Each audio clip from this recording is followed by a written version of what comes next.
자, 수요일에 찾아오는 알쏭달쏭 생활법률 시간입니다. 정확한 법률 지식과 다양한 사례로 생활법률을 좀 쉽게 다가가고요, 명쾌하게 한번 풀어보는 시간입니다. 자, 이 시간을 함께해 주실 분은 더선 법률사무소의 선동인 변호사와 함께합니다. 선동인 변호사 안녕하십니까? 네, 안녕하십니까? 네, 오늘은 어떤 주제를 준비를 하셨나요? 네, 오늘은 교통가족 여러분들이 많이 관심 가지실 것 같은 주제를 준비해 왔는데요. 예, 최근 교통법규 중 가장 논란이 되었던 것은 민식이법이 아닐까 싶습니다. 예. 도입 당시에도 여러 가지 말이 많았던 법률인데요. 이 법과 관련된 이야기를 한번 드려볼까 예. 합니다. 벌써 민식이법이 도입된 지 1년이 넘었는데요. 상당히 그 당시에 찬반 양론이 분분했죠. 네, 그렇습니다. 오늘 이야기 드리기 위해 찾던 중에 알게 된 사실인데요. 사고가 난 날이 2019년 9월 11일이었습니다. 이번 주 토요일이면 사고 난 2주기가 되는 날인데요. 네. 매우 안타까운 사고였는데 한편으로는 우리 교통법규의 개정에 큰 영향을 미친 사건이기도 합니다. 예. 이 법률과 관련된 여러 가지 오해가 있다고 하는데 어떤 게 있나요?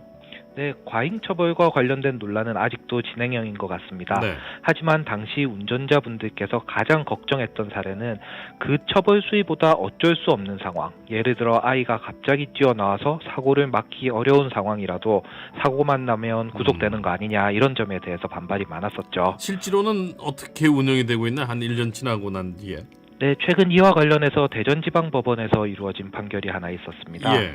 대전 유성구 한 학교 인근에서 운전을 하던 60대 남성 A씨가 술래잡기를 하던 아이를 차로 치어 전치 10주의 중상을 입게 한 사건인데요. 검찰은 이 사건을 특정범죄 가중처벌 등에 관한 법률 위반, 소위 민식이법을 위반했다는 혐의로 예. 기소한 사건이 있었습니다. 예. 결과는 어떻게 됐나? 네, 문제는 이 운전자가 아이를 발견해서 제동할 만큼 충분한 시간적 여유가 없었다는 것인데요. 예. 이 사건에서 블랙박스나 CCTV 영상을 보면 도로에 아이가 진입하고 차에 부딪힐 때까지 시간이 0.6초 정도에 불과했다고 합니다. 채 1초도 안 되는 0.6초. 그 사이에 그 운전자가 반응하기에는 정말 쉽지 않을 것 같은데요. 네, 그렇죠. 반응이 예. 매우 어려울 것 같습니다. 공주시간이란 개념이 있는데요. 예. 운전자가 위험 상황을 발견하고 브레이크를 밟아 실제 제동에까지 걸리는 시간을 의미하는 것인데 예. 통상 0.7초에서 1초 정도 걸린다고 보고 있습니다. 예. 그러니까 이 사건처럼 0.7초보다 짧은 시간에 충돌하게 되었다면 운전자가 아무리 주의를 기울여 운전했다고 하더라도 사고를 막을 수 없었다, 이렇게 예. 본 것이죠. 사고가 났다고 무조건 처벌되는 것은 아니다, 이런 뜻인가요? 네, 그렇습니다. 예. 운전자가 전방 그리고 좌우 주시를 잘했다고 하더라도 사고를 피하기 어려웠던 경우에는 처벌할 수가 없는데요. 네. 이 사건도 이러한 이유로 무죄가 선고된 사건입니다. 물론 아직 1심 재판만 마친 상황이라서 항소심 진행 과정에서 결과가 바뀔 가능성도 있지만요. 예. 스쿨존에서 사고가 나면 무조건 민식이법 위반이 된다거나 무조건 징역형이 된다거나 하는 오해는 하지 않으셨으면 좋겠습니다. 여전히 그 유언비어도 이에 따른 얘기들이 나돈다면서요? 네, 굉장히 안타까운 부분인데요. 네.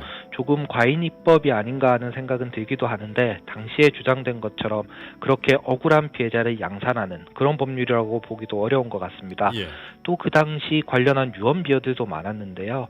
대표적인 유언비어가 아이 부모에 대한 불륜설이라거나 일진설이라거나 이런 인신공격성 유언비어가 있었죠. 정말 불필요한 얘기들이죠.